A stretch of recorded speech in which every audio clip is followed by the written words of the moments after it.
Bonjour à tous, alors aujourd'hui on s'intéresse au sujet du 11 juin 2025, on est en Asie-Pacifique, le bac métropole va arriver bientôt, donc c'est la série, c'est la saison 2025, un exercice en 4, un sujet en 4 exercices, et j'avoue quand même que petit à petit le niveau monte parce que par rapport à l'an dernier on est sur des choses un petit peu plus qualitatives. Voilà, donc l'exercice 1, comme dans l'Amérique du Nord, on est sur des affirmations, des vrais ou faux, où il faut justifier. Donc on est mieux que sur les QCM, je trouve. Là, il faut justifier, donc ça met quand même en valeur votre travail. Alors, il y a un paramètre ici alpha, donc ça peut poser problème. Bon, il y a une ou deux questions qui ne sont pas très compliquées. Par contre, on a une sphère. Alors, c'est facile, une sphère, mais voilà, il faut que vous appreniez. C'est au programme, donc les équations de sphère, il faut savoir trouver l'équation d'une sphère. C'est très simple. Ça prolonge les équations de sphère qu'on a vues en première lors des applications du produit scalaire. Donc, il faut savoir trouver comme ça très vite une équation de sphère. C'est vraiment, c'est au programme, donc il faut savoir le faire, vous n'avez pas le droit de faire l'impasse. Donc ensuite, on avait un projeteur orthogonal sur une droite, donc ça c'est un petit peu plus rare, parce qu'en Amérique du Nord, c'était sur un plan. Un angle, bon ça on sait faire. Voilà. Donc pour l'exercice 2, on est sur des probabilités partie A très classiques, j'en dirais pas plus, un arbre, des probabilités inversées, bon. Ça. Alors sur la partie B, un début en binomial intéressant, une fin sur du bien-aimé de Chebyshev, loin d'être trivial parce qu'il faut déterminer une valeur de n, de la taille d'un lot, donc un exercice qui est intéressant. Et quand en général un prof dit qu'un exercice est intéressant, c'est qu'il est un petit peu plus difficile que les classiques. Voilà, donc je dirais un petit peu plus dur que d'habitude. Pour l'exercice 3, c'est des suites, une partie A. Bon, on est sur des suites arithmético-géométriques, mais les questions ne sont pas dans l'ordre habituel, donc ça peut aussi un petit peu gêner. Et après, on a une partie B, vous voyez tout de suite, quand on voit la forme, pour des élèves, ça peut perturber. Si vous n'avez pas fait beaucoup de sommes comme ça, on peut être un petit peu surpris. Voilà. Donc, les questions restent pas trop compliquées, mais, je le dis, comme si on n'avait pas fait beaucoup, c'est pas évident, ce genre de choses. Voilà. Avec un algorithme en Python, enfin, un programme en Python, qui calcule les termes d'une suite. Donc, voilà. Mais je pense que cette partie B, elle n'est pas facile. Voilà. Exercice 4. On est sur l'exercice d'analyse, alors évidemment les questions sont classiques, mais l'expression elle ne l'est pas. On a un exponentiel de racine de x, on divise par 2 racines de x, donc et ça veut dire que le niveau, encore une fois, vous voyez, il augmente aussi un petit peu. Là, c'est un exercice qui peut perturber parce qu'on a beaucoup de racines carrées. Les questions, elles, c'est des limites, c'est un sens de relation, c'est un corollaire du TVI, mais comme on est dans un environnement avec des racines, certains vont paniquer. On a une petite intégrale, c'est très léger. Et une étude de convexité avec un changement de variable. Voilà, donc un sujet que moi j'aime bien, mais qui est quand même un petit peu plus difficile que ce qu'on avait dans les années précédentes. Alors c'est pas pour me déplaire, que ça se complique un petit peu. Voilà, donc on verra bien ce qu'on aura en métropole. En général, le sujet métropole est un petit peu plus accessible que les autres. Voilà, donc on verra si c'est comme ça cette année. Voilà, donc on commence à corriger tout ça, il y a beaucoup de travail, donc on est parti avec cet exercice numéro 1. Bonjour à tous, je vous propose, vous le voyez, l'exercice 1 du sujet 11 juin 2025, c'est le sujet donc d'Asie-Pacifique, et on est sur un exercice sur la géométrie dans l'espace. Tout comme Amérique du Nord, on est sur un vrai ou faux avec justification. Donc ça a l'air d'être la mode, donc il faut s'y préparer. Donc on a un espace donc rapporté à un repère orthonormé ou JK classique, alpha est un réel quelconque. On a des coordonnées des points A, B et C. D'ailleurs, vous voyez que C ici dépend de alpha. Et D, une droite dont on vous donne une représentation paramétrique toute classique. Voilà. Et donc il y a 5 affirmations, on démarre tout de suite avec la première. Pour toutes les valeurs de alpha, les points A, B et C définissent un plan, et un vecteur normal à ce plan est J de coordonnées 0, 1, 0. Tout d'abord, le J, c'est le J classique, c'est le vecteur qui sert ici à graduer comme ça l'axe donc des ordonnées, donc c'est bien 0, 1, 0. Donc première chose qu'on va faire, c'est d'aller vérifier si nos 3 points définissent bien un plan.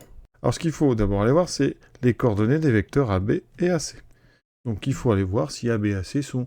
Il faut montrer qu'ils sont non collinéaires, parce que s'ils sont collinéaires, ça ne forme pas un plan. Donc on va calculer les coordonnées de AB, donc coordonnées de B moins celles de A, 2 moins 1, 1, 0, 0.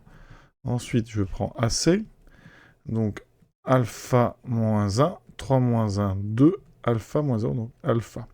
La question qu'il faut se poser, voilà, est-ce que AB et AC peuvent être collinéaires? Déjà, AB et AC sont non nuls, vous voyez que AC, quel que soit alpha, c'est pas un vecteur nul. La question qu'on peut se poser donc, c'est existe-t-il un coefficient K réel tel que AB égale K fois AC?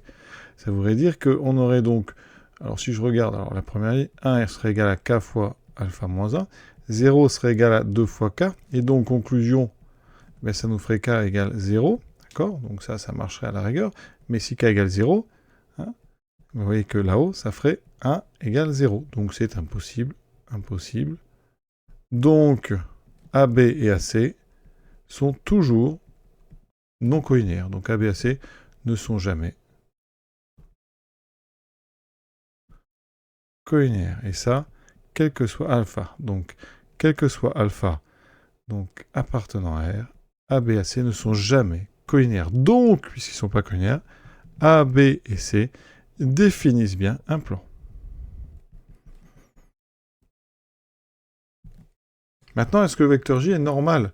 Donc, je vais regarder AB scalaire J. Déjà, est-ce qu'il est normal à AB? Parce qu'un vecteur normal à un plan, c'est normal à tous les vecteurs de ce plan. Donc, AB, c'est un vecteur directeur du plan. Donc, AB scalaire J, donc ça me donne quoi? Alors, AB, ça fait donc du 1. On va faire ça comme ça. 0, 1, 0. Ça donne bien 0. Donc, pour l'instant, J est bien normal à AB.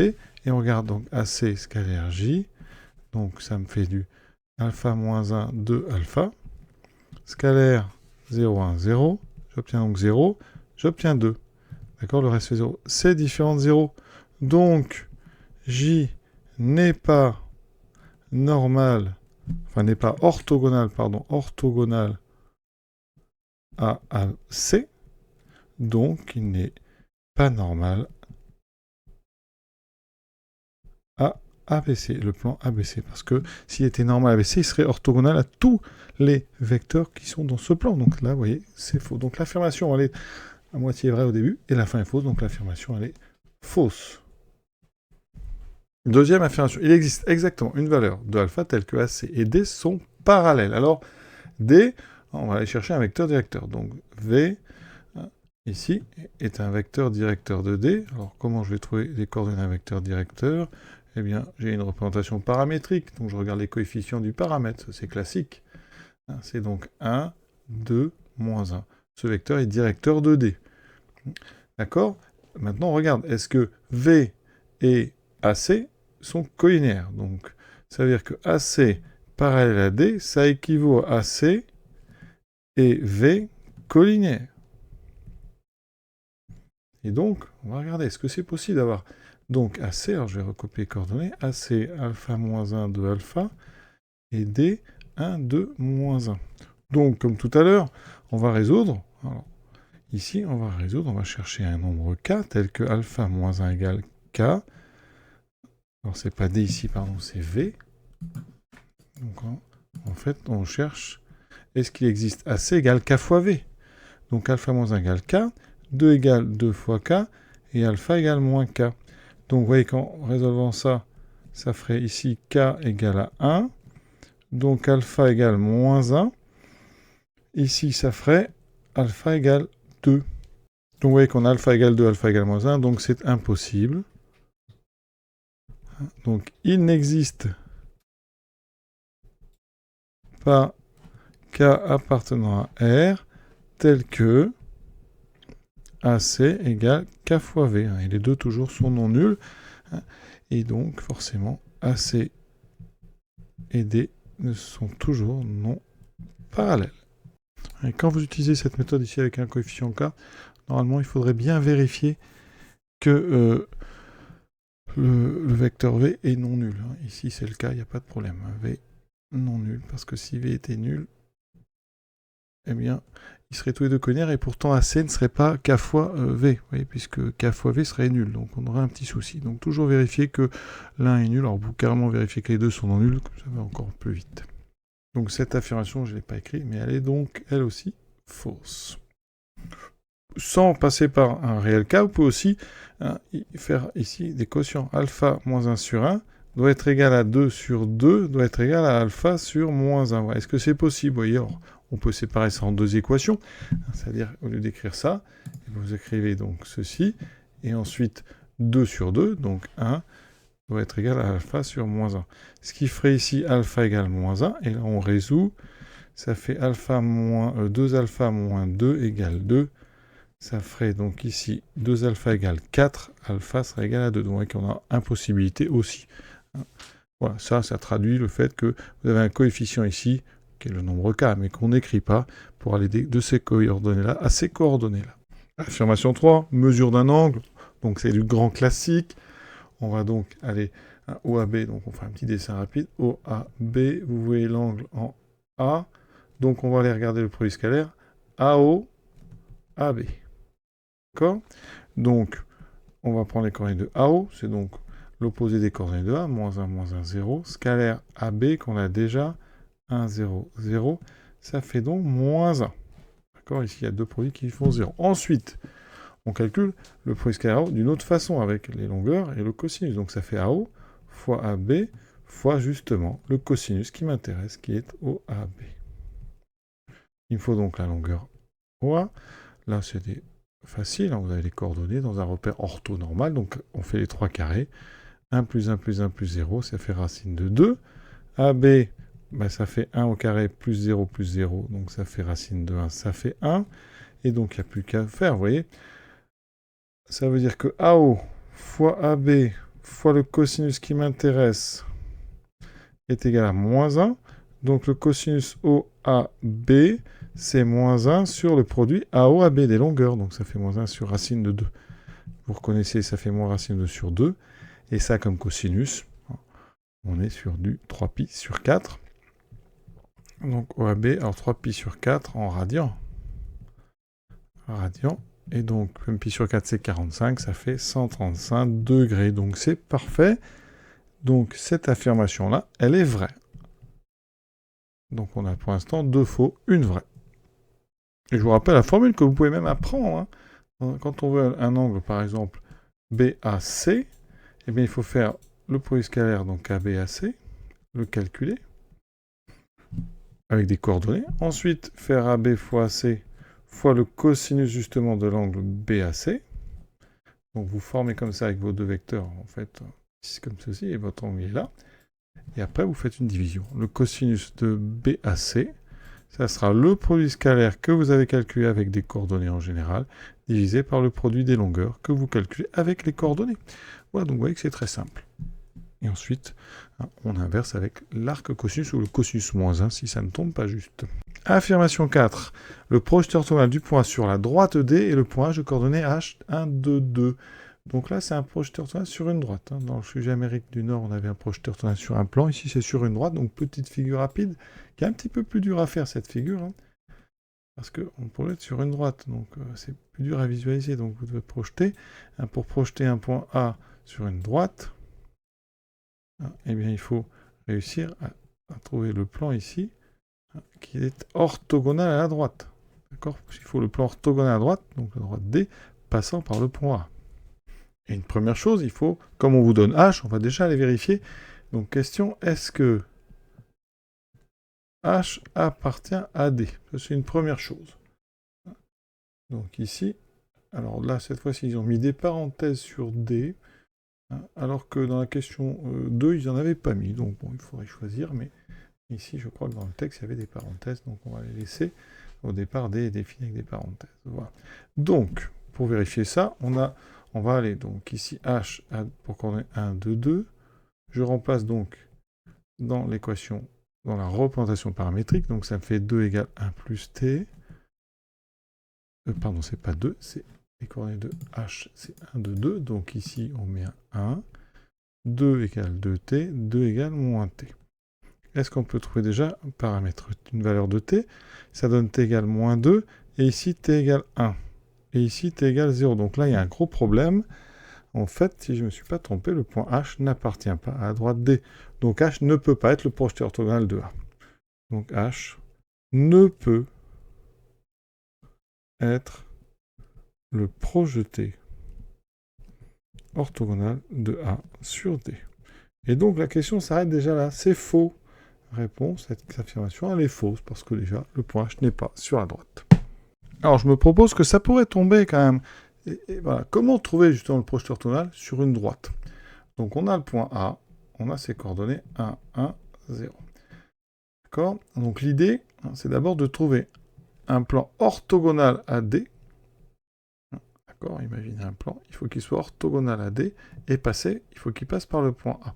Donc déjà, le vecteur directeur de D, tout à l'heure on l'a pris, c'était 1, 2, moins 1.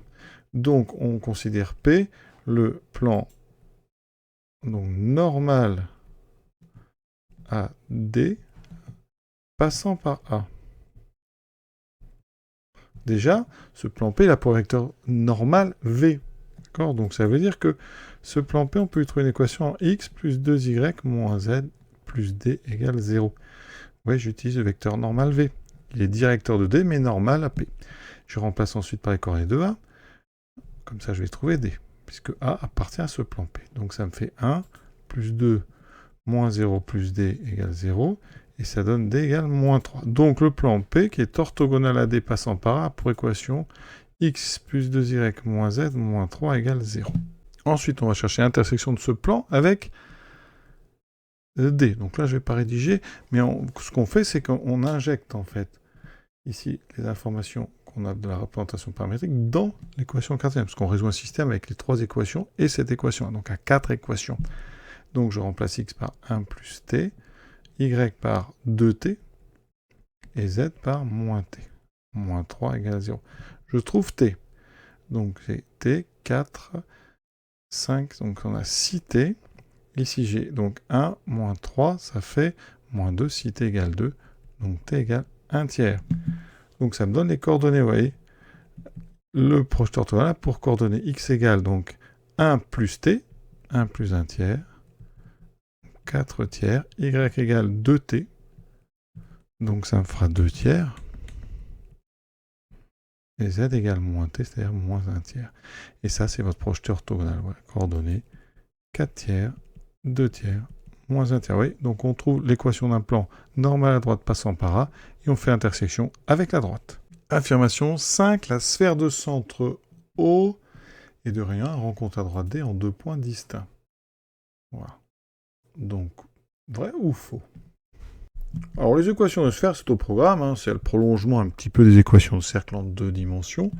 Et donc, je vais vous rappeler quand même les équations de sphère. Donc, si on prend une sphère, d'accord, de centre oméga et de rayon R. Alors, c'est quoi? C'est un ensemble de points. Un point M appartient à cette sphère, donc on va la noter S oméga R. Ça veut dire quoi? Ben, ça équivaut au fait que la longueur entre le centre et chaque point de la sphère vaut toujours le rayon. Oméga R, oméga M vaut R. Alors quand on est dans le plan, ça donne un cercle, mais dans l'espace, ici on va mettre au carré, oméga M carré doit être égal à R carré, ça c'est équivalent, on n'a que des longueurs. Et donc, regardez, le vecteur oméga M, c'est quoi? C'est x moins x oméga, y moins y oméga, ça si on est dans le plan, on s'arrête là, si on est dans l'espace, on a une troisième ligne. Voilà. Et donc, vous savez calculer oméga m au carré, hein, parce que c'est oméga m sans la racine carrée, c'est la somme des 3 carrés. On l'utilise ça, on l'a utilisé tout à l'heure pour calculer par exemple les longueurs OA et OB et AB dans l'équation de l'affirmation 3.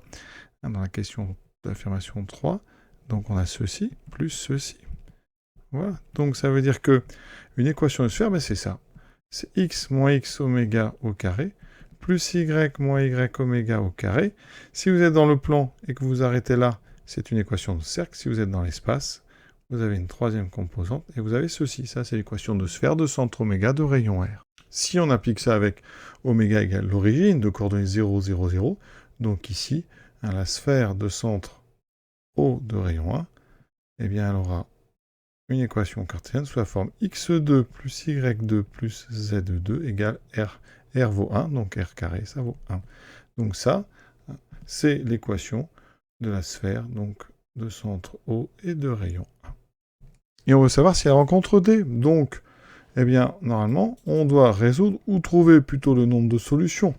On résout ou on trouve le nombre de solutions, parce que la question, elle porte sur le nombre de solutions. Voilà, il peut ne pas y en avoir. Mais entre une sphère et une droite, il peut y avoir au maximum 2 solutions. Une si la droite est tangente et aucune si la droite ne coupe pas la sphère. D'accord? Donc, mon équation est comme ceci. On a x2 plus y2 plus z2 égale 1. On a les 3 équations formant la représentation paramétrique. Et ça, c'est comme quand vous faites l'intersection entre un plan et une droite. Hein. Vous allez mettre ces trois-là dans la première. D'accord? Donc, ça veut dire qu'ici, on gardera celle-là pour retrouver t, pour retrouver x, y, z, pardon, et la première, on va mettre donc tout ça. Alors, il y a un petit peu de calcul. Ça fait 1 plus t carré, plus 2t carré, plus moins t au carré égale à 1. On va développer tout ça, et ensuite, quand on aura trouvé t, si on peut, et bien on aura comme ça des coordonnées. Donc tout va être, pour le nombre, tout va être dans le nombre de solutions qu'a cette équation-là, vous voyez? Donc je vais développer tranquillement. 1 plus t au carré, ça fait 1 plus 2t plus t carré, plus 4t carré, plus t carré égale 1. Donc des t carré, j'en ai 6, 6t carré, plus 2t égale 0. Ah, les 1, donc ça va être facile à résoudre. Il y a deux solutions. On factorise par 2t, si vous voulez, 3t plus 1. Donc t égale 0, ou t égale moins 1 tiers. Donc ça veut dire qu'il y a deux valeurs de t, donc vous trouverez 2 points. Donc il y a deux intersections. Et donc l'affirmation, elle était bien deux intersections qui seront distinctes, parce qu'ici, en calculant, les coordonnées seront différentes. Deux intersections distinctes, donc l'affirmation, elle est vraie. Donc je vais aller quand même vous écrire les trois. Ça veut dire que on a soit x égale, alors si je prends 0, donc x égale 1, y égale 0, z égale 0, ou le triplet, donc si je prends moins 1 tiers, donc ça fait 2 tiers, y égale moins 2 tiers, et z égale 1 tiers. Donc on a deux intersections, le point de coordonnées 1, 0, 0, là. Donc je vais l'appeler M1, et le point M2, coordonnées, donc 2 tiers, moins 2 tiers, 1 tiers, qui sont bien distincts, on a bien deux, donc l'affirmation, vous voyez, elle est bel et bien vraie. Alors une autre méthode, c'est de calculer la distance entre D, à droite, et O. Et comme on a une sphère qui sera de rayon 1, et bien si votre distance est plus petite ou est strictement que 1, vous aurez deux intersections. Si la distance valait 1, vous aurez qu'une intersection, et si la distance entre D et O est plus grande strictement que 1, il n'y a pas d'intersection. Donc comment on fait pour calculer la distance? Je vous l'ai montré dans l'affirmation 4. Donc on va d'abord trouver le projeté de O sur D, et après on trouvera comme ça l'intersection. Donc on va refaire, ça veut dire qu'il faut donc un plan. Alors tout à l'heure, donc on avait le vecteur directeur, c'était 1, 2, moins 1. Donc là, le plan, je vais l'appeler P'. C'est donc le plan qui est donc orthogonal, P' est orthogonal à D, et il passe par O. Alors O, c'est les coordonnées qui sont faciles. Donc déjà, ça veut dire que P' a une équation sur la forme, donc 1x plus 2y moins z, plus d égale 0, mais comme je vais remplacer par O, vous voyez, ça fera forcément 0. Donc ça, c'est votre plan. On n'a plus qu'à trouver son intersection avec d, donc je vais vite là. Je remplace x par 1 plus t, y par donc 2t, donc 4t, et z par moins t, donc plus t égale 0. Donc si t égale moins 1, t égale moins 1 sixième. Donc je vais trouver x, y et z avec la représentation paramétrique qui est ici. Voilà. Donc ça veut dire que les coordonnées, 1 moins 6e, donc c'est 5 sixièmes, 2t moins 2 sixièmes, donc moins 1 tiers, et z fera donc 1 sixième. Donc le projeté, je vais l'appeler HK, je vais l'appeler K. Ce projeté, il a pour coordonnées 5 sixièmes, moins 1 tiers, 1 sixième. Ça, c'est le projeté de O sur la droite D. Et donc, je vais calculer la distance OK. Alors, je vais passer par le vecteur OK. Alors, c'est facile, c'est 5 sixièmes, moins 1 tiers, 1 sixième. Et donc, la longueur OK, elle vaudra, oui, 5 sixièmes au carré, donc 25 sur 36, plus 1 neuvième, plus 1 sur 36. Je mets tout sur 36. Donc, ça me fera 25 plus 4 plus 1. Ça fait 30 sur 36. Et vous voyez que ça, c'est strictement plus petit que 1. Donc, eh bien, forcément, le rayon de la sphère est égal à 1. Votre distance entre les deux points entre le point et la droite est strictement plus petit que 1. Donc, ça veut dire que eh bien, la droite va couper la sphère en 2 points. C'est une autre façon de procéder qui est un peu plus abstraite, je pense, mais qui n'est pas dénuée d'un intérêt certain. Regardez rapidement sur GeoGebra ce que ça peut donner. Donc là, ici, alors je l'ai fait baisser. Alors la droite D, elle est ici. Voilà. Là, c'est donc le plan qui est orthogonal à cette droite et qui passe par l'origine. Et donc, la longueur ici, OK, elle vaut 0,91 à peu près. Donc c'est racine de 30 sur 36. Et ma sphère, regardez la sphère. Je vais faire une sphère, donc ici, sphère. Voilà, je la fais de rayon 1. Donc le point ne sert à rien. Et donc, vous voyez, qu'est-ce qui se passe? Eh bien, votre droite, hein, comme la distance ici, regardez, la distance entre O et la droite est plus petite que 1, la droite, elle est un peu à l'intérieur de la sphère, donc elle va couper la sphère en 2 points. Alors les 2 points, je vais vous les donner, c'est ceci. Voilà, ils sont ici. Alors, voilà, oui, à ces endroits-là. On va aller, oui. Et donc, c'est vrai que le calcul entre la distance entre O et la droite, il est intéressant. Quand cette distance vaut 1, c'est que la droite est tangente au cercle. Et quand la distance est plus grande que 1, c'est que votre droite est en dehors du cercle, de la sphère, pardon, et donc il n'y a pas d'intersection. Voilà, c'était une petite plus que je voulais vous amener. Voilà, de toute façon, hein, les équations de sphère, c'est au programme, vraiment, de terminale, donc il n'y a pas de doute à avoir là-dessus. C'est pas difficile, ça prolonge les équations de cercle qui sont elles aussi au programme de première. On fait ça dans les applications du produit scalaire, voilà. Avec les équations cartésiennes, donc de droite dans le plan et de cercle dans le plan. Et c'est prolongé donc en terminale avec les équations de sphère. Pour les droites, elles, on passe sur des représentations paramétriques. Voilà, à très bientôt. On s'intéresse donc à cet exercice 2, c'est des probabilités. Le sujet, c'est le sujet 2025 d'Asie, donc Pacifique. Donc 11 juin 2025, c'est le jour 1. On est sur un exercice très classique hein, dans sa forme. Partie A, des probabilités conditionnelles. Partie B, on est sur des variables aléatoires avec un peu de tout. Et on a, vous voyez ici, une variable aléatoire qui représente ici certainement une moyenne. Et donc il y a du bien-aimé de Chebyshev caché derrière. Il n'est même pas caché parce que vous voyez, on vous l'annonce. Donc on est parti avec ce texte. On est donc sur une entreprise qui fabrique des jouets, qui doit effectuer des contrôles de conformité avant leur commercialisation. Et on s'intéresse à 2 tests, un test dit de fabrication et un test dit de sécurité. Vous avez ici 3 informations numériques, donc on va traduire très vite, ce sera dans la question 1, hein, par des probabilités. Et ensuite on nomme des événements. F, ça sera le jouet réussit le test de fabrication et S, réussit le test de sécurité. Donc c'est assez simple. Donc on démarre tout de suite. Première question, probabilité de F. Donc quelle est la probabilité de l'événement? Le jouet réussit le test de fabrication. Donc on lit, c'est très simple, on vous a dit 95% des jouets réussissent le test de fabrication, donc cette probabilité, elle est de 0,95. Ensuite, on vous demande P de S sachant F. Donc parmi ceux qui ont réussi le test de fabrication, quelle est la probabilité qu'ils réussissent donc aussi le test de sécurité? Eh bien, on nous le dit, c'est la phrase suivante. Parmi les jouets qui réussissent ce test de fabrication, 98% réussissent ce test de sécurité. Donc ici, c'est 0,98. Donc pour l'instant, c'est très simple. Il y a 1% ensuite des jouets qui ne réussissent aucun des 2 tests. Donc ça, c'est la probabilité donc, de ne pas réussir le premier et de ne pas réussir le second. C'est P de F bar inter S bar. Et ça, on note, c'est 0,01. Deuxième question, construire un arbre avec les données. Donc on va commencer par F. F, F bar. S, S bar. S, S bar. Un arbre des plus classiques. Donc ici 0,95.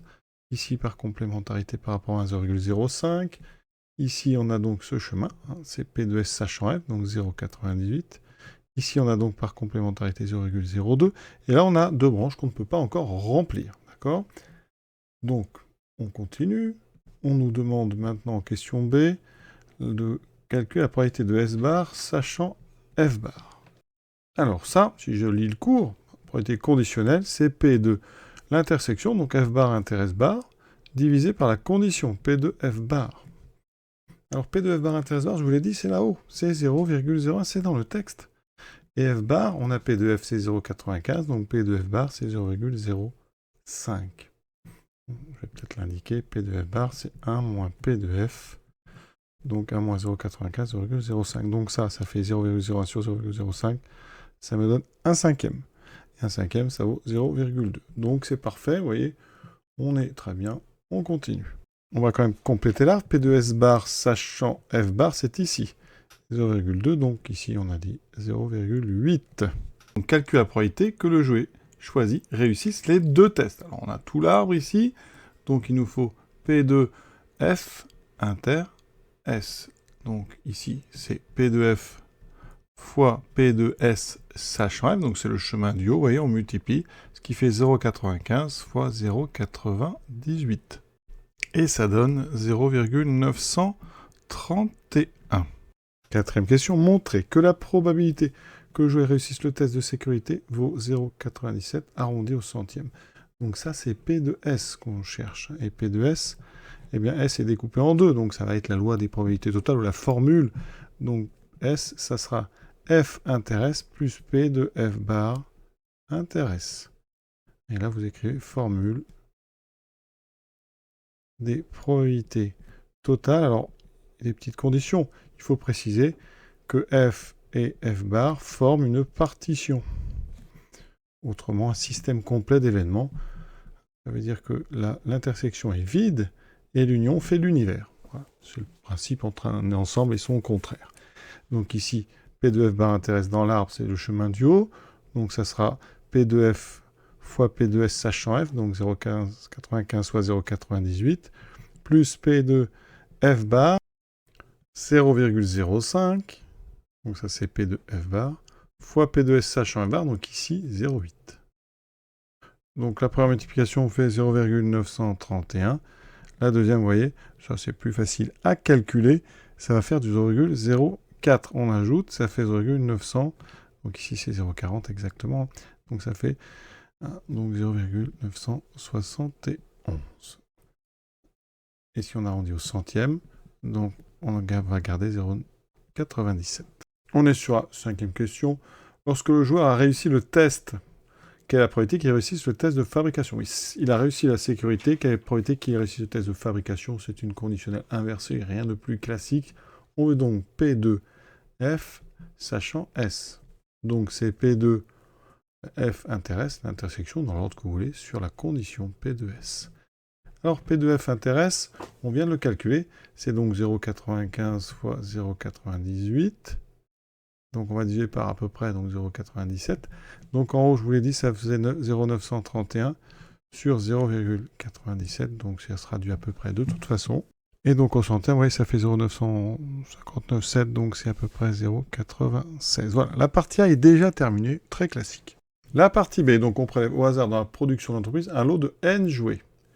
Et n est strictement, un entier strictement positif. On suppose que ce prélèvement se fait sur une quantité suffisamment grande de jouets pour être assimilé à une succession de n tirages indépendants. Donc là, il y a tout pour être dans un schéma de Bernoulli, c'est-à-dire qu'on va avoir une variable qui suit une loi binomiale. Donc la probabilité qu'un joueur réussisse ce test de fabrication, c'est 0,95. Et on crée donc la variable aléatoire Sn qui compte le nombre de jouets ayant réussi le test de fabrication. Et on admet que Sn suit la loi binomiale de paramètres n et p égale 0,95. Bon, ça nous évitera de le rédiger. Ça, c'est pratique. Mais de toute façon, on a une répétition indépendante et de n épreuves de Bernoulli, de façon, je répète, indépendante et identique. Et le succès est à 0,95, il y a deux issues. Voilà, c'est classique. Donc l'espérance, donc ça veut dire qu'on sait que Sn suit la loi binomiale donc de paramètres n qu'on ne connaît pas et 0,95. Donc l'espérance C du cours, il faut le connaître par cœur, c'est n fois p, c'est-à-dire 0,95 n. La variance de Sn, c'est du cours aussi, c'est np fois 1 moins p, autrement dit l'espérance fois 1 moins p. Donc 0,95 fois n fois 1 moins p, c'est-à-dire 0,05. Et ça donne 0,0475 fois n. Dans la question 2, on pose n égale 150. Donc on veut P de S 150, donc c'est ma variable aléatoire, pour n égale 150, on veut que la probabilité que ça va 145. Donc le cours me dit quoi?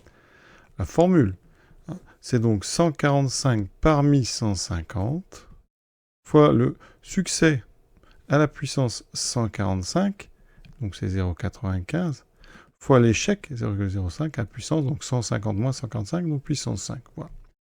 Sachant que 145 parmi 150, on peut aussi, à la place, mettre 5 parmi 150, c'est les mêmes. Donc là, calculatrice. Première façon de faire ça, c'est donc avec directement cette formule. Donc on va aller chercher les coefficients. Alors, il faut mettre 150 sur ce modèle.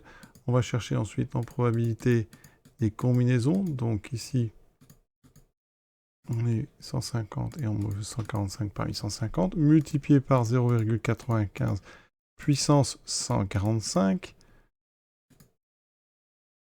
multiplié par 0,05 puissance 5.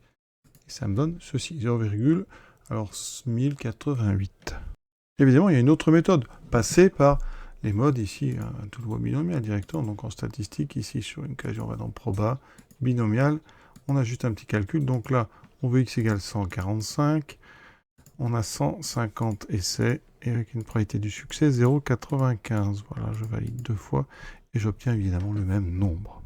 Ensuite, déterminer la probabilité qu'au moins 94% des jouets de saut réussissent le test de fabrication.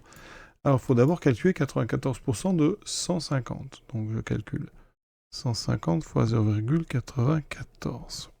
Et ça tombe juste, ça fait 141. Donc, on veut au moins 141 jouets qui réussissent. Ça veut dire qu'on veut la probabilité que l'inverbatoire, ici, soit supérieur ou égal à 141. Alors, certaines machines ne font pas forcément les supérieurs ou égales. Donc, on peut passer par le contraire. C'est 1 moins P de S 150, inférieur ou égal. Attention, il n'y a que des valeurs entières, donc c'est inférieur ou égal à 140. Voilà. Donc, on va prendre la calculatrice. On va aller donc dans le mode binomial cette fois-ci. On n'a pas trop le choix, sinon il y aurait trop de calculs à faire. Il faudrait vraiment calculer 4 ou 5 valeurs au minimum. Donc, on va dans binomial, c'est le deuxième. Donc, on a donc ici, je veux aller de... Alors, si je veux inférieur ou égal à 140, je mettrai ici un 0, mais pour l'instant, on va faire le supérieur égal à 141. Donc, je vais mettre 141 et le sub jusqu'à 150. Voilà. Et on a déjà terminé. Et ça fait 0, donc 78, etc.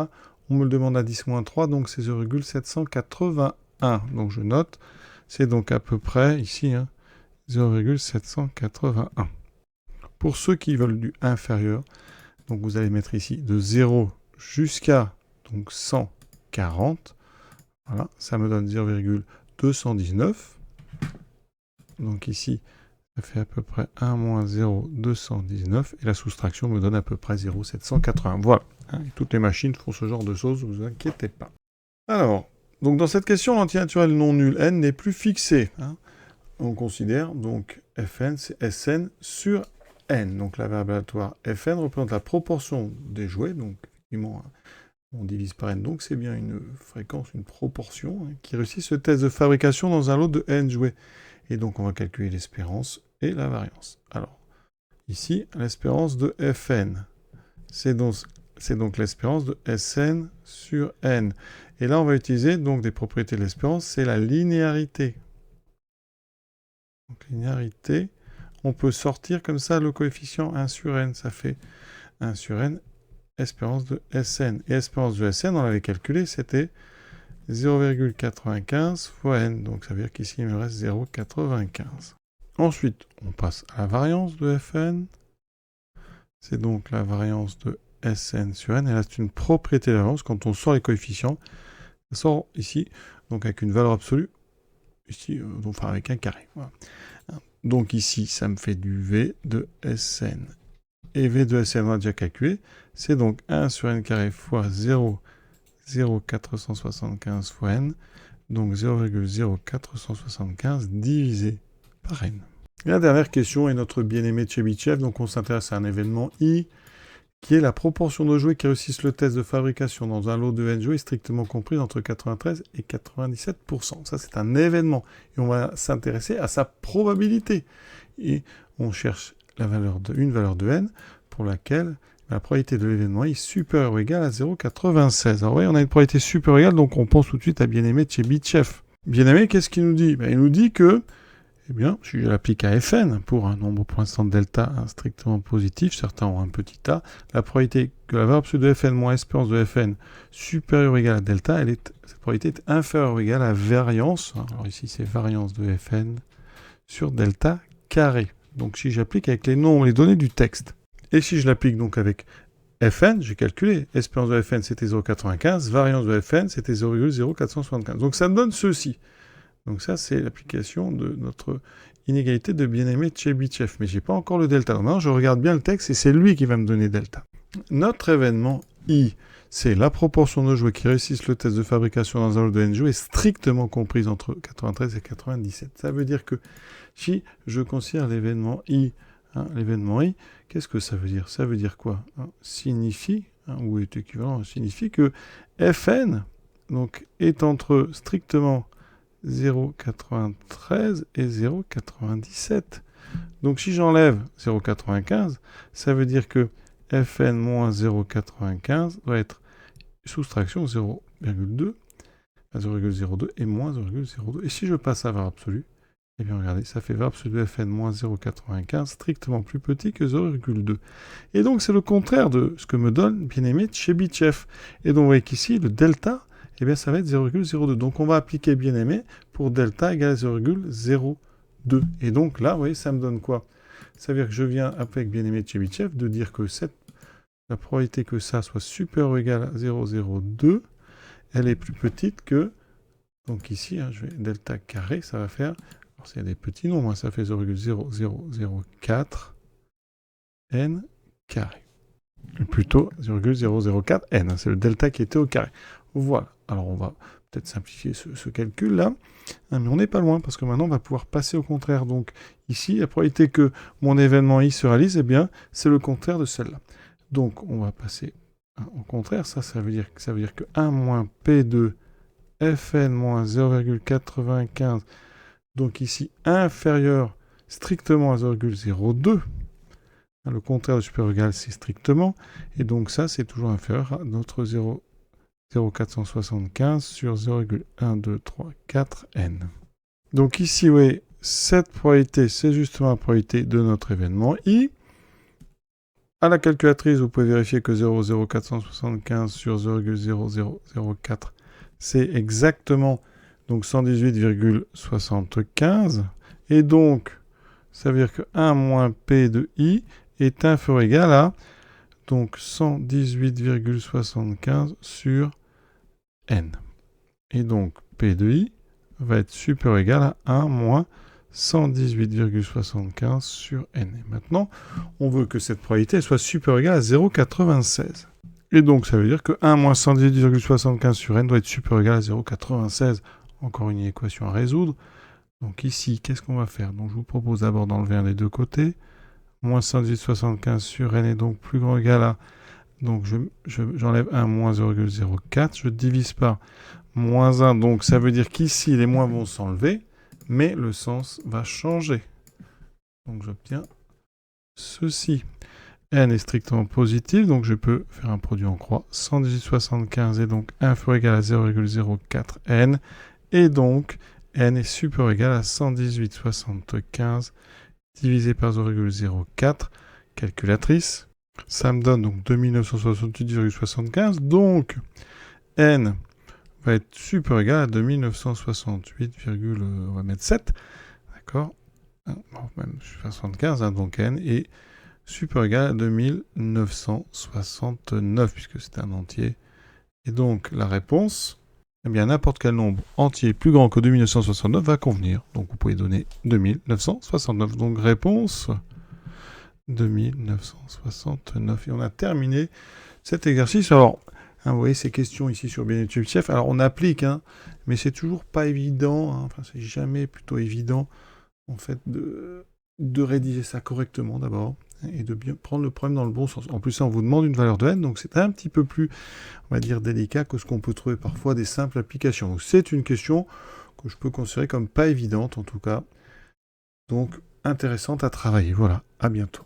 Bonjour à tous, on est sur l'exercice 3 de suite du sujet du 11 juin 2025, c'est l'Asie-Pacifique, avec ici un exercice en 2 parties. Les suites, c'est toujours compliqué pour les élèves, donc on va regarder. Alors, la deuxième partie, d'une somme ici, vous voyez, une somme de termes de suite, donc c'est pas forcément comme ça ce qu'aiment le plus les élèves. Donc la première partie est assez simple, c'est une suite arithmético-géométrique qu'on va étudier, donc des questions assez classiques, une petite récurrence, une limite. Voilà. Donc, on est parti.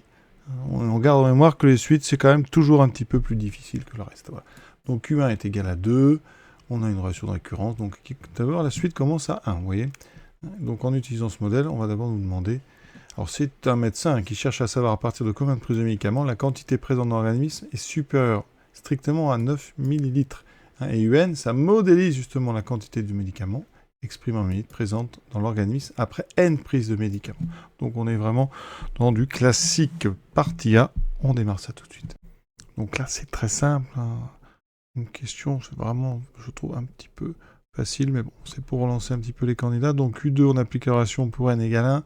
ça fait 2 plus 0,8 fois U1. Comme U1 vaut 2, ça fait 2 plus 0,8 fois 2. Donc 2 plus 1,6, donc 3,6. Il faut maintenant montrer par récurrence donc, le terme général de notre suite. Donc on va faire une récurrence. Initialisation, attention, on commence à n égale 1. Donc au rang 1, au rang n égale 1, on sait que U1 c'est 0, enfin U1 c'est 2, pardon. Et donc je vais aller regarder 10 moins 8 fois 0,8 à la puissance, donc 1 moins 1. Je remplace n par 1. Ça me fait 10 moins 8 fois donc 0,8 puissance 0 qui vaut 1. 10 moins 8, ça vaut bien 2. Donc la relation, elle est vraie pour n égale à 1. Maintenant l'hérédité. On va donc supposer, on va prendre soit P appartenant à une étoile, tel que UP égale 10 moins 8 fois 0,8 puissance P moins 1. Je veux montrer que c'est vrai au rang suivant, donc UP plus 1 doit être 10 moins 8 fois 0,8 puissance P. Donc là, on va montrer un terme général, le classique. On va utiliser la relation de récurrence UP plus 1, c'est 2 plus 0,8 fois UP. Donc là, j'utilise mon hypothèse de récurrence. Je remplace UP par ceci, ça fait 2 plus 0,8 fois 10 moins 8 fois 0,8 exposant P moins 1. Je développe la parenthèse. 0,8 fois 10, ça fait 8. 8 fois 8 ici. Alors, le 0,8, pardon, on ne va pas le mettre dans le produit, on va changer l'ordre. Je vais mettre le 0,8 en deuxième. Et vous voyez, ici 0,8 et 0,8 puissance P moins 1, on va les mettre ensemble. Là, ça fait 8 et 2, 10. 8 fois 0,8, donc exposant P moins 1 plus 1, exposant P. Et on est déjà arrivé. D'accord? Donc, l'hérédité est vérifiée à partir de 1. Donc notre conclusion, toujours la même. Donc vous allez dire la propriété est vraie pour n égale 1, virgule, elle est héréditaire, donc elle est vraie, cette propriété, pour tout n appartenant à n étoiles. Et on a terminé notre raisonnement. Question suivante, la limite. Et ensuite on interprétera avec les termes médicaux. Donc on a du 0,8 puissance n-1. Donc déjà je vais transformer un peu. Ça fait 8 fois 0,8 puissance n fois 0,8 exposant moins 1. Alors, pour ceux qui n'aiment pas les exposants négatifs, ça fait ceci divisé par 0,8. Voilà. On peut même simplifier encore, parce que 8 divisé par 0,8, ça fait 10. Donc ça fait 10 moins 10 fois 0,8 puissance n. Et là, eh bien 0,8, c'est un nombre donc qui en valeur absolue est plus petit que 1. Autrement dit, si vous n'aimez pas les valeurs absolues, vous pouvez dire qu'il est entre moins 1 ou entre 0 et 1. Donc, ça veut dire que la limite de 0,8 puissance n, c'est 0. Voilà, et donc par somme et multiplication, ça veut dire que la limite de un, ça sera donc ici 10 fois 0,8 puissance n, ça fera 0, donc il y aura ce 10. On pourra donc dire qu'avec le temps, la quantité de médicaments tend vers 10 ml. Alors la quantité dans l'organisme tend vers 10 ml. Voilà. Maintenant, on prend n un entier strictement positif, donc n appartient à une étoile. Est-ce que l'inéquation un supérieur égal à 10 admet des solutions? Donc on peut la résoudre. Un supérieur égal à 10, ça équivaut à quoi? À 10 moins 8 fois 0,8 puissance n moins 1 plus grand que 10. Ça équivaut à moins 0,8 fois 0,8 puissance n moins 1 plus grand que 0. Ça c'est impossible. Ça c'est absurde. Car on sait que pour tout n appartenant à une étoile, même à n, 0,8 puissance n moins 1, c'est positif, même c'est strictement positif. Donc, moins 8 fois 0,8 puissance n moins 1 est bien, strictement négatif. D'accord? Donc, conclusion, ceci est impossible. Donc, un est toujours strictement plus petit que 10. Voilà. Alors, une autre façon de faire sans raisonner par l'absurde. Autre façon de faire, vous dites 0,8 puissance n moins 1 est strictement positif pour tout n. Alors ici, on est sur une étoile. Donc, moins 8 fois 0,8 puissance n moins 1 est donc strictement négatif. Donc, en ajoutant 10, un est inférieur strictement à 10. Voilà, j'ajoute 10, je forme un à gauche. Donc, ça veut dire qu'elle n'a pas de solution. Ça veut dire que la quantité de médicaments reste toujours strictement en dessous de 10 ml. Ça va tendre vers 10 ml, mais ça ne n'égalera jamais, ça ne dépassera jamais 10 ml.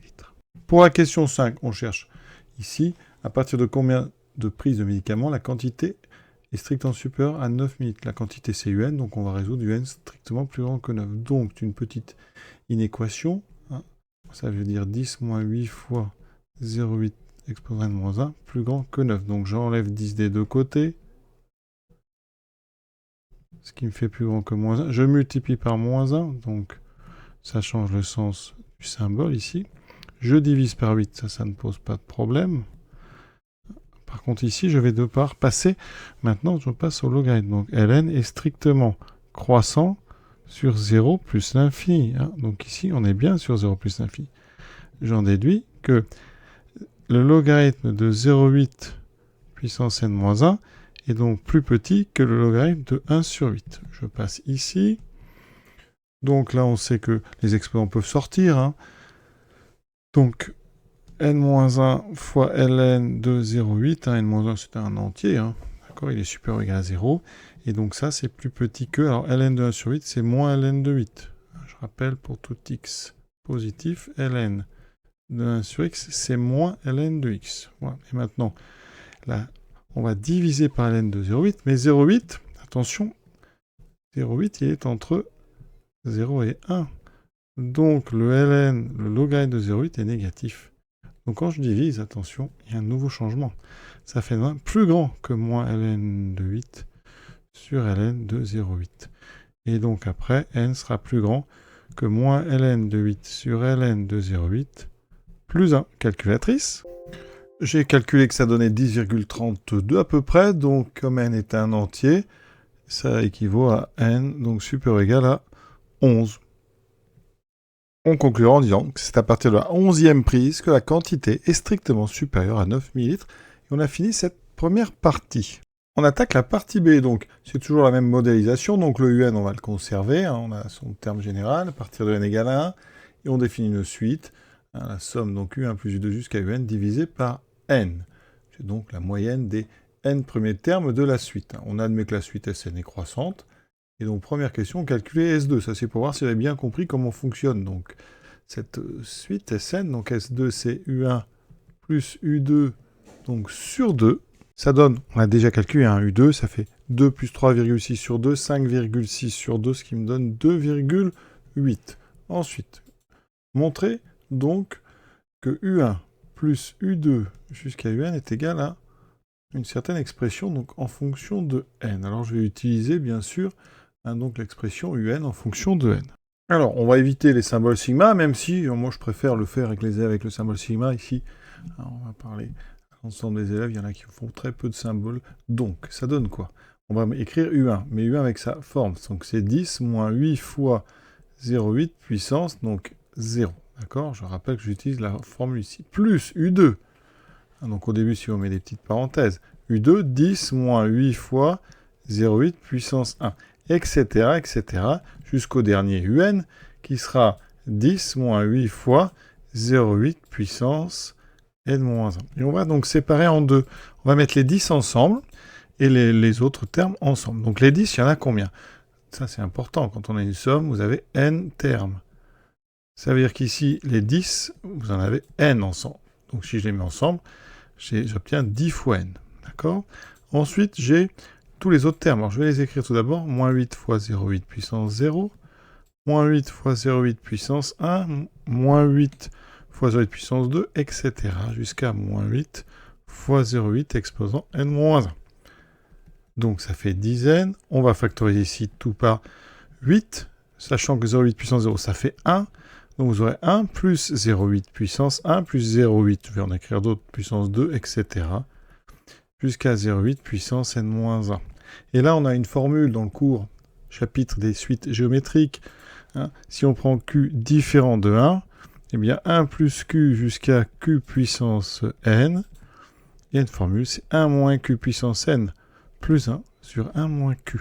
Donc ici, je vais l'appliquer avec, ici, Q égale 0,8, qui est bien différent de 1.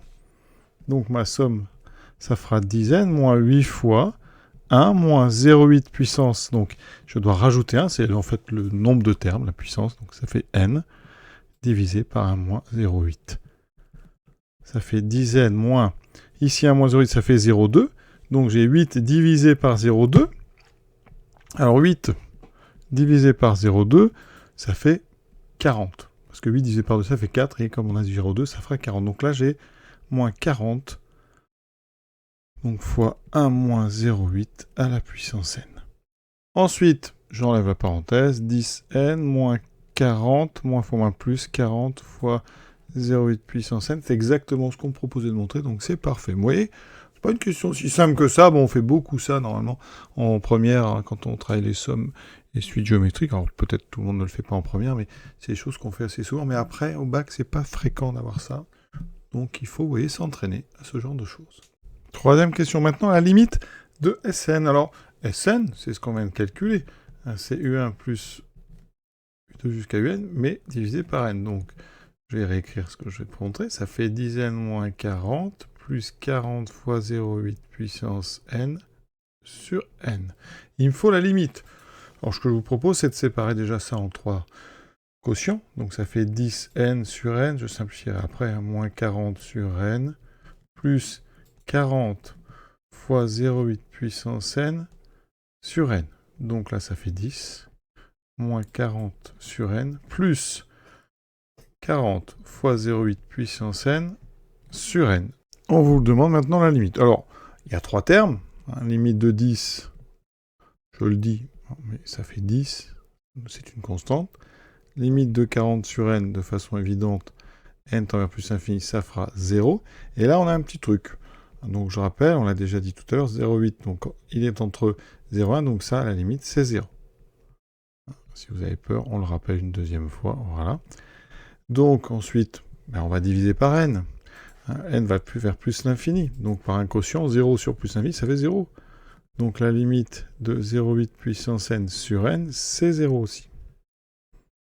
D'accord? Vous pouvez rappeler ici que la limite de n, c'est plus l'infini, et donc on a du 0 sur plus l'infini. Ça, c'est un quotient. Donc on multiplie par 40, et ça fera aussi 0. Donc vous avez en fait 3 termes, un qui tend vers 10, les deux autres tendent vers 0. Donc la limite de Sn, quand n tend vers plus l'infini, par somme, eh bien ça fera donc ici 10. Voilà, là, ce 40, vous pouvez même le mettre ici si vous voulez gagner un petit peu de temps. Voilà, donc la limite de Sn, c'est 10. Pour la question 4, donc on est sur un programme écrit en langage Python, une fonction qu'on appelle mystère, on vous demande que représente la valeur renvoyée par la saisie mystère 9. Donc vous devez comprendre ici que mystère 9, vous devez exécuter ce programme en remplaçant ici k par 9. Voilà. Qu'est-ce que fait ce programme? Vous voyez, il y a une ligne qui est intéressante, c'est celle-ci. Dans cette ligne, on calcule 10 moins 40 sur n, plus 40 fois 0,8 exposant n sur n. C'est exactement donc ce qu'on avait trouvé à l'instant. Ça, c'est l'expression de Sn. Ça veut dire que ce programme, il calcule les termes de la somme Sn. D'accord? Au début, n égale 1, on met s égale 2, donc ça, c'est S1. D'accord? Ici, on est en train de paramétrer S1. L'indice est stocké dans n, et la valeur est stockée dans S. Et vous voyez qu'à chaque boucle, on va calculer donc le terme. Ensuite, d'abord S1, puis ensuite S2, puis ensuite S3, etc. Jusqu'à tant que la somme... Ouais, on continue tant que la somme est plus petite que 9. Ça veut dire que ce programme, il tourne. Il va s'arrêter quand la somme sera supérieure ou égale à 9. Donc c'est un programme qui calcule les termes de Sn, de la suite Sn, c'est une somme, ce qu'on appelle en maths une série, jusqu'à ce que ces termes, donc jusqu'à ce qu'ils dépassent ou égale 9. Donc ça veut dire que ça renverra le premier moment où ça va dépasser ou égal à 9. Donc cela renvoie donc le plus petit entier naturel non nul pour lequel Sn sera supérieur ou égal à 9. On dira, dans le contexte, qu'il faut au minimum mystère 9, alors c'est un nombre, on l'a pas encore là, prise de médicaments pour que la quantité dans l'organisme immédiatement après donc, la prise soit supérieure ou égale à 9 millilitres. Dernière question, justifiez que cette valeur, donc mystère 9, est strictement plus grande que 10. Alors on sait que la suite Sn, elle est croissante. D'accord? Ça veut dire qu'ici, on va aller calculer d'abord S10. Donc S10, ça fait combien? Ça fait U1 jusqu'à donc U2 jusqu'à U10 divisé par 10. Alors, on avait la formule ici, donc je remplace ici, ça fait 10 fois 10, je remplace n par 10, moins 40, plus 40 fois 0,8 à la puissance 10. Le tout divisé par 10. Je reprends le texte. Donc là, ça fait, je simplifie 10, moins 40 par 10, ça fait 4, plus 40 sur 10, ça fait 4 fois 0,8 puissance 10. Je prends une calculatrice et j'évalue ça. Ça me donne à peu près 6,43. Et ça, c'est, vous voyez, hein, c'est strictement plus petit que 9. D'accord ? Donc, par rapport à nos médicaments, c'est-à-dire que si vous prenez 10 prises, la quantité dans le sang immédiatement après, elle est de 6,43. Elle est loin d'être supérieure ou égale à 9. D'accord ? Et comme elle est croissante, ça veut dire que ça va arriver plus tard. On pourrait dire par exemple que pour que SN soit supérieur ou égal à 9, il faut aller plus loin dans la suite. Puisqu'à S10, on est tout juste à 6,43. Donc, la valeur ici, mystère 9, elle est forcément strictement plus grande que 10. Et ça, c'est important, hein. Vraiment, c'est de rappeler que la suite est croissante, c'était donné dans le texte. Donc, c'est l'argument qui permet de dire que comme à S10, on n'est pas encore à 9, c'est que ça n'est pas encore arrivé, que ça arrivera plus tard. Et on a terminé cet exercice qui n'est pas si facile que ça, faut le dire. C'est pas très très long, mais il y a quand même des choses avec des sommes. Et puis, interprétation du texte, et ça, c'est toujours délicat si on veut bien rédiger. Voilà, à très bientôt. Bonjour à tous, aujourd'hui, on corrige le sujet du 11 juin 2025, l'exercice sur l'analyse. Donc, un exercice ici sur 5 points. Ici, on va donc étudier la fonction d'expression exponentielle de racine de x sur 2 racines de x. Alors ça, c'est pas évident, il y a une composée, vous voyez, d'exponentielle avec racine. On est bon, l'intervalle, c'est normal, hein, pour que x, on puisse le mettre sous la racine et qu'on puisse diviser par racine carrée de x, donc il faut que x soit strictement positif. Donc une première question, donc on introduit une deuxième fonction, la fonction g d'expression exponentielle racine de x. On nous demande ici de montrer que pour tout x strictement positif, g' de x égale f de x. D'accord ? Donc ici, on va donc prendre soit x donc strictement positif, g de x, c'est exponentielle de racine carrée de x. On va dériver g. Alors, on va quand même justifier tout ça. On va être vraiment précis. La fonction kx associée racine de x, elle est dérivable sur 0 plus l'infini. D'accord, on le sait, elle n'est pas dérivable en 0. La fonction qui a x associée exponentielle x, elle est dérivable sur r. Donc il n'y a aucun problème de composition quand on met le racine carrée dans l'exponentielle. Donc la fonction kx associée exponentielle de racine carrée de x, elle est dérivable sur donc 0 plus l'infini ouvert en 0. Et ensuite, g' de x, c'est un exponentiel de u de x. D'accord ? U, c'est la fonction kx associée racine. Donc, propriété, dérivée d'exponentielle u, quand u est dérivable, c'est u' exponentielle de racine carrée, pas de u, pardon, et ensuite on applique ça avec la racine carrée. Donc la dérivée de la racine carrée, c'est 1 sur 2 racines de x, fois exponentielle de racine de x. Je mets ça sous une forme de quotient. Ça fait ceci, et vous voyez qu'on reconnaît exactement f de x. Voilà, donc on va faire une conclusion propre. Donc, pour tout x appartenant donc à 0 plus l'infini, donc x strictement positif, on a bien g' de x qui est égal à f de x. Maintenant, deuxième question, calculer f'. Donc, on a remarqué, quel que soit x, donc appartenant à 0 plus l'infini, vous avez remarqué que f de x, c'était donc g de x sur, ici, 2 racines carrées de x. Donc, rapidement, et je pense que la plupart des élèves ne le feront pas, on va rappeler quand même que la fonction kx s'associe, donc, alors c'est g, on va dire que donc g est dérivable, on l'a dit tout à l'heure, dérivable sur donc 0 plus l'infini. La fonction kx associe 2 racines carrées de x aussi, d'accord, et 2 racines carrées de x est tout le temps différent de 0, d'accord, sur notre intervalle. Donc, évidemment, f est dérivable sur 0 plus l'infini.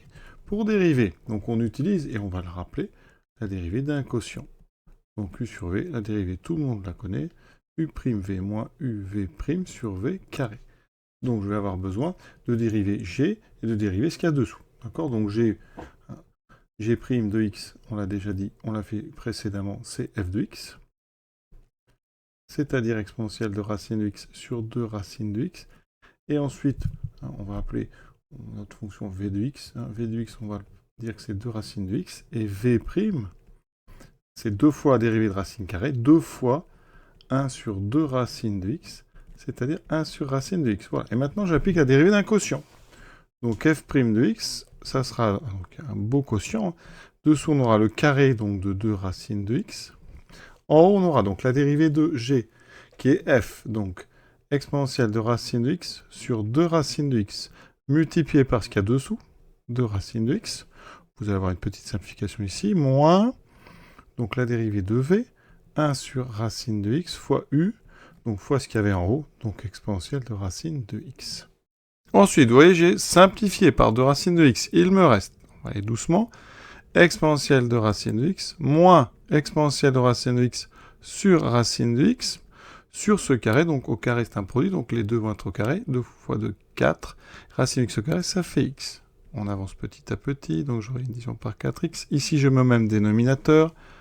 Donc tout va être sur racine de x. Et donc j'aurai en haut racine de x exponentielle de racine de x moins exponentielle de racine de x. On a un quotient ici de quotient. Donc ça veut dire que celui du haut va être multiplié par l'inverse de celui du bas.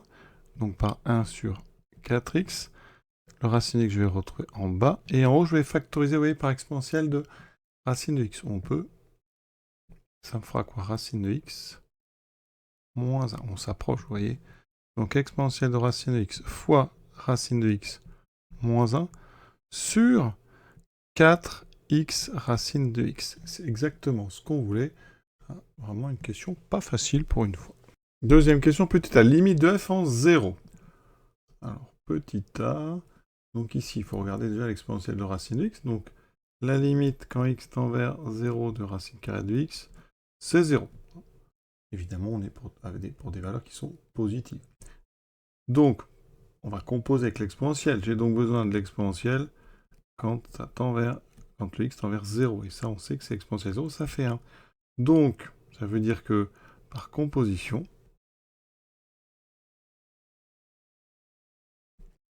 la limite d'exponentielle de racine de x quand x tend vers 0, c'est égal à la limite d'exponentielle grand x quand grand x tend vers 0. Et donc ça fait 1. Conclusion. On a un numérateur déjà qui tend vers 1. Maintenant dessous, la limite de 2 racines de x, on l'a dit, quand x tend vers 0, on est par des valeurs positives, c'est donc 0 plus. Ça va être important ici. Donc si je fais une division, donc par quotient, on a en haut quelque chose qui tend vers 1, en bas ça tend vers 0 plus. La limite de f de x, quand x tend vers 0, évidemment, je répète par valeur positive strictement, c'est donc 1 sur 0 plus, ça fait plus l'infini. Alors ensuite, on vous demande d'interpréter graphiquement ce résultat au bac, il n'y a pas 10 000 interprétations possibles. Ici, on a une limite infinie en 0, on a donc une asymptote verticale. L'équation ici, x égale 0, c'est l'axe des ordonnées. Voilà. Alors quand même, on est au bac, on va les vérifier à la calculatrice. Donc on peut aller déjà regarder la courbe. Voilà. Mais la courbe, des fois, c'est pas forcément évident. Vous voyez ici, quand on se rapproche de 0, on sent bien que ça monte, mais ça pourrait très bien être une limite finie. Donc le mieux, c'est d'aller regarder des valeurs. Donc on va aller dans un tableau de valeurs. Vous prenez par exemple un des nombres qui sont tout près de 0, par exemple 0, 0, voilà. Ceci, on est très près de 0, on est positif, et là l'image c'est 158, donc on imagine que ça va aller très très haut. Donc après, vous pouvez prendre de plus en plus de 0, hein. Voilà, et normalement, à un moment, voilà, on voit que c'est 1500, vous voyez, ça monte vraiment très haut, donc ça, on va dire, ça confirme notre résultat. Ensuite, la limite en plus l'infini. Alors, on va regarder les deux. Ici, regardez, c'est une question qui est à la fois évidente et finalement pas si simple que ça si vous ne voyez pas le truc. Donc si on regarde rapidement en haut, ça va tendre vers plus l'infini, en bas aussi. Donc on a de façon assez claire une forme à déterminer. Donc comment on va la lever? Eh bien regardez, on va ici, eh bien je rappelle que exponentielle grand x sur grand x, la limite, ça on la connaît quand grand x va vers plus l'infini. Ça c'est plus l'infini, c'est une croissance comparée. D'accord? Donc par ce théorème, ça tend vers plus l'infini. Mais ici, vous avez ça en fait. Mais avec un grand x qui est racine carrée de x. Donc il y a une composée derrière tout ça. La limite de racine carrée de x, c'est plus l'infini, quand x tend vers plus l'infini. Et je viens de rappeler cette limite. Et donc, oui, je viens de la rappeler, donc on va la mettre vraiment dessous, ici, à cet endroit. Et donc les deux choses, quand vous les mettez ensemble, eh bien, ça veut dire que la limite d'exponentielle racine de x sur 2, même sur racine de x, d'abord, on va pas mettre le 2. Celle-ci, c'est, par composition, la même que l'exponentielle de grand x sur grand x, quand grand x tend vers plus l'infini, puisque la racine carrée tend elle aussi vers plus l'infini, et sa croissance comparée, c'est plus l'infini. Donc quand vous divisez par 2, la limite donc d'exponentielle racine de x sur 2 racines de x, ben, c'est aussi plus l'infini. Et donc, la limite de f de x quand x tend vers plus l'infini, c'est plus l'infini. Donc composition avec une croissance comparée. Question 3b, étudier le sens de variation donc sur intervalle de f, dresser ta variation de f en y faisant figurer les limites aux bornes. Donc, on va utiliser la dérivée, donc on l'a. Il se trouve que, eh bien, pour tout x, donc même quelconque, hein, mais on sait que exponentielle de x est strictement positif. Donc, ça veut dire que pour tout x strictement positif, bah, exponentielle de racine carrée de x est strictement positif. Ensuite, bah, x est positif, racine de x aussi, donc ça c'est strictement positif. Donc ça veut dire qu'ici, f' est du signe de f' et du signe de racine carrée de x moins 1. Donc, on va étudier le signe de racine de x moins 1. Alors, racine de x moins 1 égale 0. Ben, ça équivaut à racine carrée égale à 1. Et là, hein, eh bien, ça fait x égale 1. C'est évident, ça, on connaît par cœur la fonction racine carrée, c'est une fonction de référence. Ensuite, racine carrée de x moins 1 positif, ça fait racine plus grand que 1. Ici, hein, on peut mettre au carré, hein, parce que la fonction carré, elle est donc strictement croissante sur R+, donc ici quand je mets au carré, on a conservation, ça fait x plus grand que 1, le carré de 1. Et donc on peut tout de suite faire le tableau. Alors on aurait pu aussi, hein, je le dis, ici dresser le tableau de variation finalement de racine carrée de x moins 1. C'est le même que racine carrée de x, sauf qu'en 0, eh bien ça va faire 1. D'accord? Et donc ça va s'annuler ça, hein, quand x vaut 1. En 0, par exemple, ça vaut moins 1. Moins 1, 0. Vous voyez qu'ici, le signe, ben, ça sera du moins 0 plus. Voilà. Je pense que c'était un peu plus simple en résolvant les deux choses que j'ai faites précédemment. Donc on va ici, alors certains donneront directement le signe, mais je pense qu'il faut quand même justifier. Alors, vous pouvez dire aussi que racine est strictement croissant. Comme elle s'annule en 1, racine de x moins 1 est d'abord négatif et ensuite positif et s'annule en 1. Donc c'est pour ça que dans le tableau, on va avoir 1. C'est pas non plus si simple que ça, on ne fait pas ça tout le temps. Donc on a ceci, voilà. Et comme f' est du même signe, eh bien ici c'est même pas la peine de mettre racine de x moins 1, on va mettre tout de suite f'. Et f', on sait, donc ça fait donc exponentielle racine de x fois racine de x moins 1 sur 4x racine de x. Voilà, on va pas tout recopier. Ici ça s'annule, on a vu que c'était positif quand x est plus grand que 1 et négatif avant. Donc f de x en fonction de x c'est décroissant, croissant. Alors les limites, on avait trouvé ici plus l'infini, ici aussi. Et en 1, ben on va calculer. f de 1, ça fait exponentielle de racine de 1 sur 2 racines de 1, c'est-à-dire E1, donc E sur 2. E sur 2. Et donc, on a bien fait le tableau de variation, on a fait figurer les limites aux bornes. J'ai même complété ici avec l'image de 1.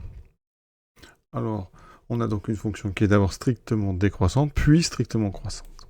Et un conseil, quand on vous demande le sens de variation, en plus d'un tableau, peut-être vous pouvez faire deux petites phrases en disant voilà, f est strictement croissante sur 1 plus infini et strictement décroissante sur 0,1 et on enlève bien 0, on n'oublie pas. Par contre, le 1, vous pouvez le fermer dans les deux. Un conseil sur vos calculatrices, vous pouvez aller vérifier ça. Alors la limite ici plus infini, elle n'est pas évidente, vous voyez. Donc là, on peut aller pareil. Hein. On a l'impression qu'il y a une limite qui est finie. Donc, on va aller regarder. Menu donc table, voilà. Si je prends par exemple des très grandes valeurs, si je prends x égale 1000, et puis on voit qu'on a ici un nombre qui est gigantesque. 8,5 exposant 11, donc x 10 puissance 11, donc c'est très grand. Ensuite, on peut aller vérifier aussi, hein, eh bien, le minimum. Donc là, vous allez dans le graphe, voilà, on trace, vous allez chercher dans le solver, donc le minimum, voilà. Il est annoncé 1,36, ben regardez, 1,36, on va aller faire le calcul. Ici, on va faire donc E, donc 1 divisé par 2, et ça nous voit exactement ceci. Donc c'est parfait, on est sur la bonne voie. Question suivante, alors, admet unique solution, on est sur le corollaire du TVI tout de suite, hein, donc il faut un f de x égale 2. Donc il y a plein de choses à dire comme d'habitude, mais vous avez l'habitude. Forcément, vous n'avez fait que ça toute l'année. Donc on est sur 1 plus l'infini. Qu'est-ce qu'on peut dire? F est continue. Pourquoi elle est continue? Parce qu'on a déjà justifié qu'elle était dérivable. Ensuite, f est strictement croissante. On vient de le dire, c'était la question précédente. Alors, ici, f de 1, c'est e sur 2. Et je l'ai dit, c'est à peu près 1,3, je crois. 1,36 pour être, parce que 1,3, il faudrait arrondir à 1,4, mais 1,36, ça c'est bien. La limite de f en plus l'infini, c'est plus l'infini. Donc avec ces deux choses-là, vous voyez bien que 2 appartient à l'intervalle e sur 2 plus l'infini. C'est donc une valeur intermédiaire. Si je dois faire un petit tableau qui résume la situation, on n'est que sur 1 plus l'infini. Là, on a quelque chose qui est croissant d'à peu près 1,36 à plus l'infini. Donc forcément, 2 va être atteint, puisque c'est au-dessus. Voilà. Donc on comprend bien ce qui se passe. La continuité, la stricte croissance va nous prouver l'existence unique d'une solution. f de x égale 2. Donc là, comme d'habitude, alors vous écrivez en toutes lettres, d'après le corollaire, donc ici, alors le jour du bac, écrivez tout, sinon aujourd'hui on va mettre TVI, mais je pense que c'est accepté un TVI, vous inquiétez pas. Le corollaire du TVI, eh bien l'équation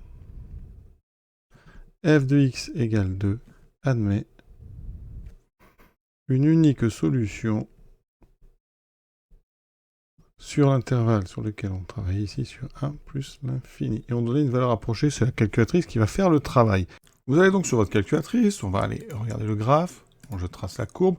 Alors il faut, vous savez, la courbe elle descend et ensuite elle remonte. Donc des solutions, si on regarde le tableau de relation à donc f de x égale 2, il y en a deux. Il faut bien faire attention à ne pas se faire piéger. Ici, il y en avait une qui sera là et une qui sera là. Donc attention à ne pas donner la mauvaise. Et donc ici, alors pour trouver quand est-ce que f de x égale 2, eh bien, vous allez, dans le solver, vous allez chercher ici un calcul de x. J'indique y égale 2, et il va me dire quand est-ce que f de x vaut 2. Donc vous avez une première solution qui est celle de gauche entre 0 et 1, mais nous on veut l'autre, celle qui est entre 1 et plus infini. Donc il faut répondre 4, alors on veut une solution à 10, donc c'est une solution à 10 moins 1, donc on va répondre à peu près donc 4,6, vous voyez. Donc alpha est à peu près 4,6. Si vous n'avez pas cette fonctionnalité, bien vous pouvez aller faire autre chose. Vous tracez à droite l'équation y égale 2. Voilà. Et vous allez chercher l'intersection entre cette droite et la courbe. Avec ici, donc intersection, c'est là. Voilà. Et donc vous avez en 0, 126, 128. Et nous, ce qui nous intéresse, c'est celui-ci, donc 4,6. Quatrième question. Maintenant, on a une intégrale. Donc ici, intégrale de 1 à 2 de f de x dx. Alors, d'après la question 1, qui est encore ici, f, c'est la dérivée de g, d'accord? Donc g est une primitive de f. Ça veut dire qu'ici, ça sera ceci. Donc vous pouvez le dire sur votre copie. D'après la question 1, g' égale f, donc g est une primitive de f. Donc g est une primitive de f sur donc, notre intervalle 0 plus l'infini. Donc ici sur 1, 2, c'est parfait. Donc ça veut dire que j'aurai exponentielle de racine de x pris entre 1 et 2. Donc exponentielle de racine de 2 moins exponentielle de 1, ça veut dire moins e. Et ça, c'est la valeur exacte de i. Alors, sur l'intervalle 1, 2, il nous faut une interprétation graphique. Regardez, donc d'après les variations, d'après le tableau de variation, eh bien, on a f de x qui est donc supérieur ou égal à e sur 2, donc c'est positif. E sur 2, c'était le minimum en fait de f. Donc, ça veut dire que l'intégrale va représenter une aire. Si je veux intégrer dans l'ordre, avec 1 et 2 dans l'ordre, bien l'intégrale sur un intervalle, ça représente une aire quand la fonction est positive. Donc, i est l'aire, évidemment, en unité d'aire du domaine. C'est toujours le même domaine. Hein. Donc, situé entre donc, 4 courbes, donc CF, l'axe ensuite des abscisses, et les verticales d'équation x égale 1 et x égale 2. Et encore une fois, la calculatrice peut vous servir. Regardez, ici je vais donc tracer. Voilà, je suis entre 1 et 2 ici. Sur Gsolve, il y a un mode ici intégral, voilà. Et j'indique donc entre 1 et... Alors, est-ce que je peux placer 2? Alors, limite inférieure, donc, c'est entre 1. Et ensuite, donc, limite supérieure, 2. Voilà. Et vous voyez que l'intégrale est de 1, dire à peu près 1,39. Ici, on va regarder la valeur donc, que j'ai trouvée. Donc,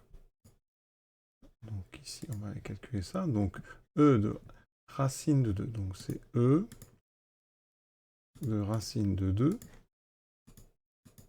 moins E. Eh bien, ça doit donner la même chose. Et vous voyez que ça donne effectivement ce qu'on avait trouvé sur le graphique avec l'intégrale. Regardez avec la calculatrice, le domaine. Donc, ça, c'est... Vous voyez, il est ici. Donc, là, on a la courbe. Donc, ça, c'est CF. Horizontalement, vous avez l'axe des abscisses. Et vous avez une première verticale ici. Donc c'est la droite d'équation x égale 1. Et une deuxième verticale ici, la droite d'équation x égale 2. Donc vous voyez, l'intégrale correspond à l'aire de ce domaine. Maintenant, question 5. Donc on admet ici que la dérivée seconde de f a cette expression-là. Et vous voyez que comme on est sur la dérivée seconde, on est sur de la convexité. Donc première question, on va d'abord résoudre une inéquation. Et on va montrer que eh bien, x moins 3 racine x plus 3 est toujours strictement positif sur notre intervalle, donc 0 plus l'infini. Rapidement, je ne vais pas détailler, mais j'ai fait le calcul de f seconde. Ça donne bien ce qu'on nous annonce. Voilà. J'ai fait la dérivée d'un quotient AQ sur V. J'ai bien dérivé. Je vous laisse les calculs. Pour ceux que ça intéresse, vous mettez pause. Pour les autres, on va tout de suite passer à la question petit a. Donc on pose grand X et racine X dans X moins 3 racine X plus 3. Donc ça nous obtient donc X moins 3 racine X plus 3 est donc égal à quoi? X, vous voyez, X, ça sera grand X2 moins 3 grand X plus 3. C'est pas un champ de variable. Donc maintenant, on va étudier ce trinôme. D'accord? Delta B carré 9 moins 4 fois AC fois 3, ça fait donc ici 9 moins 12 moins 3, c'est strictement négatif. Donc, eh bien, pas de racine. Et c'est toujours du signe de A. Donc, pour tout grand X appartenant à R, eh bien, grand X2 moins 3 grand X plus 3 est strictement positif. D'accord? Donc, vous pouvez remplacer grand X par ce que vous voulez. Ça sera toujours strictement positif. Donc, eh bien, racine de X au carré moins 3 racine de X plus 3 est donc strictement positif pour tout X. Donc, ici, positif. Voilà. Et donc, on vient de montrer que, oui, ça fait X moins 3 racine de X plus 3 est strictement positif pour tout X strictement positif. Voilà. Et on a terminé cette petite question. Donc maintenant la convexité. Alors sur 0 plus l'infini, qu'est-ce qu'on a? On a déjà dit x2 et racine x c'est positif, donc ça c'est strictement positif. Exponentielle racine x, on a déjà dit c'est aussi strictement positif. Et on vient de montrer que x moins 3 racine x plus 3 est strictement positif. Ça c'est donc la question précédente. Donc tout ça mis ensemble, et bien donc f seconde est toujours strictement positif. Donc, c'est-à-dire que f seconde est supérieur ou égal à 0, et donc définition, sur un intervalle, quand la dérivée est toujours positive, eh bien on a face à nous une fonction f qui est convexe. Donc convexe sur l'intervalle 0 plus l'infini. Et donc l'étude est terminée, elle est convexe. Et rappelez-vous la courbe sur notre calculatrice, eh bien, elle avait une forme convexe. Alors, c'est pas une preuve absolue, évidemment, c'est un graphique, mais ça confirme quand même tout ce qu'on trouve. Voilà. Eh bien, cet exercice, il est terminé. Il y a des choses qui sont un petit peu plus délicates que d'habitude, on va le dire. Notamment, peut-être trouver l'expression de f'. Bon, ça. La limite de f en 0 n'était pas si évidente que ça.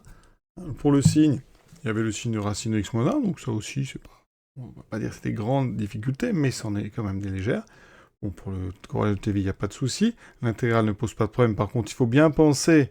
Alors moi, j'y ai pensé tout de suite, mais il faudra bien penser que la primitive de petit f, c'est justement g. Donc ça, si vous ne pensez pas, ça peut vous lancer dans des calculs sans arriver au bout. Ensuite, ici, un petit champ de variables. Alors ceux qui n'ont jamais fait, ça peut être un peu perturbant. Vous voyez que c'est pas difficile. Bon, pour le reste, la convexité est assez simple. Donc globalement, un exercice intéressant, mais avec des petits pièges quand même, voilà, qui ne sont pas toujours habituels au bac. Donc voilà.